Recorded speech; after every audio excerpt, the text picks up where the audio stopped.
2025 നല്ലൊരു digital marketing ഏജൻസിയിൽ work ചെയ്യണമെന്നുണ്ടെങ്കിൽ ഈ 5 സ്കിൽസ് നിങ്ങൾക്ക് വേണം. Problem solving. ഒരു ഏജൻസിക്കകത്ത് നിങ്ങൾ വർക്ക് ചെയ്ത് തുടങ്ങാൻ നേരത്ത് എക്സാമ്പിൾ നിങ്ങളൊരു SEO എക്സ്പേർട്ട് ആയിരിക്കും. അപ്പോൾ നിങ്ങളുടെ ഫീൽഡ് SEO ആണ് എന്ന് പറഞ്ഞുകൊണ്ട് വേറൊരു ഫീൽഡ് നോക്കാതിരിക്കാനും ഏജൻസിക്കകത്ത് പറ്റില്ല.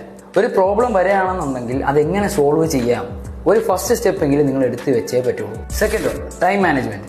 ഒരു പ്രോജക്റ്റ് ഏത് ടൈമിൽ ഡെലിവർ ചെയ്യണം, അല്ലെങ്കിൽ ഏത് ടൈമിൽ ഹാൻഡിൽ ചെയ്യണം, എന്തൊക്കെ ടൈമിൽ റിപ്പോർട്ട്സ് അങ്ങോട്ട് കൊടുക്കണം എന്നുള്ളതെല്ലാം ടൈം മാനേജ്മെന്റിനകത്ത് വരുന്നതായിരിക്കും.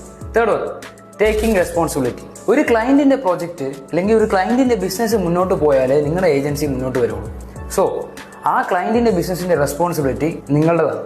Fourth, continuous learning. Day to day ലൈഫിൽ മാറുന്ന കാര്യമാണ് ഡിജിറ്റൽ മാർക്കറ്റിംഗ്. ആ മാറുന്ന കാലത്ത് അല്ലെങ്കിൽ ആ മാറുന്ന പ്രോസസ്സ് നിങ്ങൾ അറിഞ്ഞില്ല എന്നുണ്ടെന്നുണ്ടെങ്കിൽ നിങ്ങൾ ബാക്കിലോട്ട് പോകും, നിങ്ങളൊരു പഴയ ഡിജിറ്റൽ മാർക്കറ്ററായിട്ട് മാറും. പല പ്ലാറ്റ്ഫോംസ് ഉണ്ട്, ഡെയിലി അപ്ഡേറ്റ്സ് കൊടുക്കുന്ന platforms.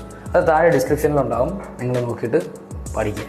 Fifth one, the most important ആണ് ഈ 5 കാര്യത്തിൽ, മൈൻഡ് സെറ്റ് ആൻഡ് നെറ്റ്വർക്കിംഗ്. ഈ മൈൻഡ് സെറ്റ് എന്ന് പറഞ്ഞു കഴിഞ്ഞാൽ ഈ മൈൻഡ് സെറ്റ് ഇല്ലാതെ നേരത്തെ പറഞ്ഞ ഈ 4 കാര്യങ്ങൾ നിങ്ങൾക്ക് വർക്കൗട്ട് ആവത്തില്ല. Develop A mind set that you are A best digital marketer. And networking. ഒരു ഡിജിറ്റൽ മാർക്കറ്ററിന് ഏറ്റവും കൂടുതൽ ഇമ്പോർട്ടൻ്റ് ആയിട്ടുള്ള ആവശ്യമുള്ളതാണ് നെറ്റ്വർക്കിംഗ്. എത്രത്തോളം നിങ്ങളെ നെറ്റ്വർക്ക് നിങ്ങൾ വലുതാക്കാൻ പറ്റുമോ അത്രത്തോളം നിങ്ങൾ നെറ്റ്വർക്ക് വലുതാക്കുക. ഇതേപോലെ കൂടുതൽ ഇൻഫർമേറ്റീവ് ആയിട്ടുള്ള കാര്യങ്ങൾ അറിയാൻ വേണ്ടിയിട്ട് തിങ്കപ്പിനെ ഫോളോ ചെയ്തേക്കും.